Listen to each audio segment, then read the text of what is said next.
Game Arsenal versus Aston Villa.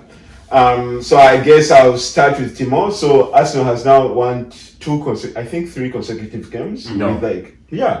So Arsenal beat Molde today. They beat United. And the one before they lost against Leicester. No, in midweek. In midweek. Which team? Can you even tell me the team? Thursday night football. Yeah, Thursday night football. You are not known team in somewhere in Europe. Yes. Buy one, get 3 free. Yeah. Anyway. So do you think Arsenal have the weapons to be able to overcome Aston Villa? Yeah, definitely. I think you can see Arteta has a game plan, and the club is supporting him in that direction, and the way Partey is controlling that midfield, I give him a chance to score a couple of goals. I think they have more firepower than Aston Villa, and I see a win, comfortable win. Comfortable win?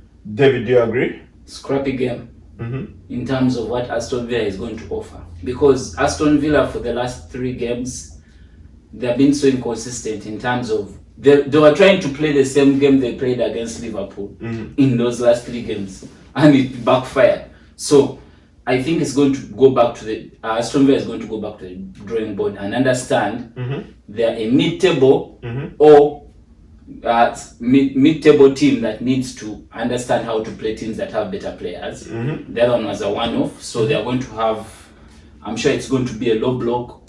So in that case now Arsenal will have to find a way of breaking it down, and you know what happened against Leicester. So with Greenish and what's the striker's name? Ole. He's called Ole, which is funny. Ole Watkins. Ole Watkins pace. That's going to be the difference in me, and maybe in the midfield they will have maybe Barkley in there to try and create. So it's going to be a scrappy game for me, but I'll call it Arsenal win 2-1. 2-1. Bryan, I have a different question for you. So what has impressed you more about Aston Villa this season? Remember last season they were struggling against relegation? I think the new signings that have come in and then fit in right away. The striker that they really needed, and they have sort of like a shape that they play with. Ross Barkley, they needed him because they needed some quality in that midfield, which they have gotten, and he has gotten some good goals. And Ole Watkins is to me is going to ensure the safety of Aston Villa. I don't think they're going back. Defensively, they look okay, but I don't want to. This game is, like he said, it's going to be a scrappy one.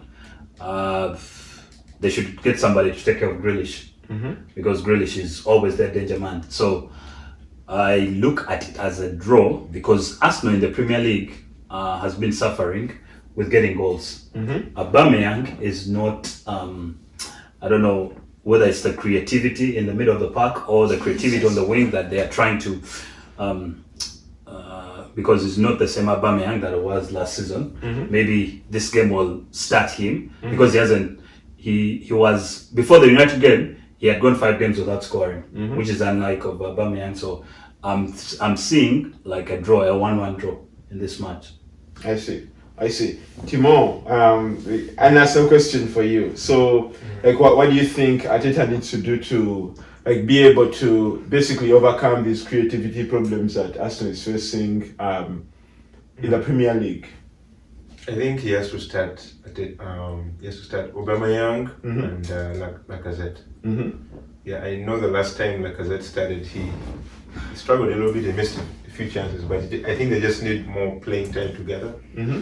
If he can have those two, so he can maybe play Lacazette in the middle, and that will allow Aubameyang to drift in from the side, from the wings, and cut in and maybe play 1-2 or shoot in, that kind of thing, because that's his strength. And if you have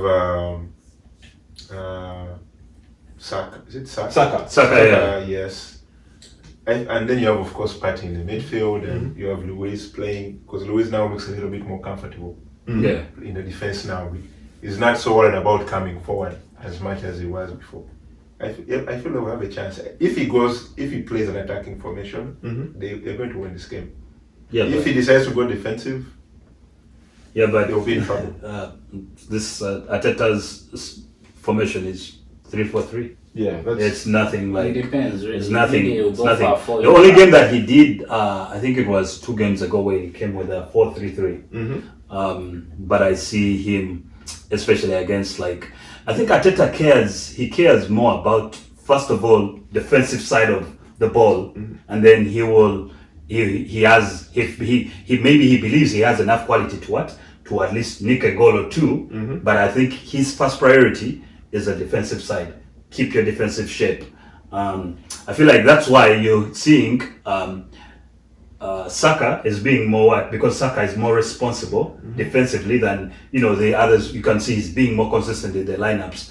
That's why you don't see him, Lacazette and Aubameyang in the side more consistent, because I'm sure even you Arsenal fans want to see Lacazette and Aubameyang playing together, but I think he has a plan and he's sticking to it. So David, Arsenal question for you.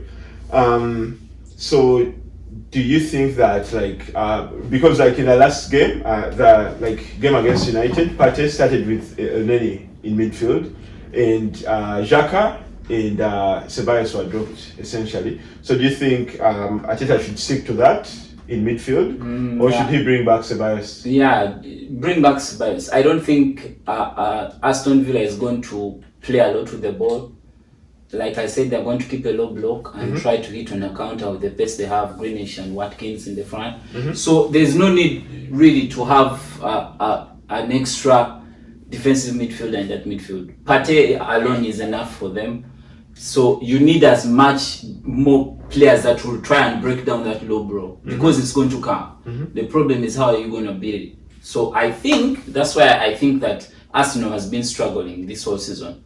If you even saw the game against, they created chances against Arsenal, but they were not against Manchester United, but they were not clear-cut chances like they went through United. Yes. They were literally mistakes that United was doing throughout the game. So the thing is, can they now be able to break down a team that's disciplined? If Aston Villa wants to win this game, it must come disciplined, ready to defend, and to make it difficult for them to be broken down, so that they can hit on the break. So in my opinion, like I said, there's no need to play Elneny. Yes, he played well against United, but he's not necessary for this game. So, for predictions, you say 2-2? No. No. I said 2-1 Arsenal. Timo? 2-0. 2-0 Arsenal. Brian? 1-1 Arsenal. 1-1 Arsenal. Yeah. Okay, so let's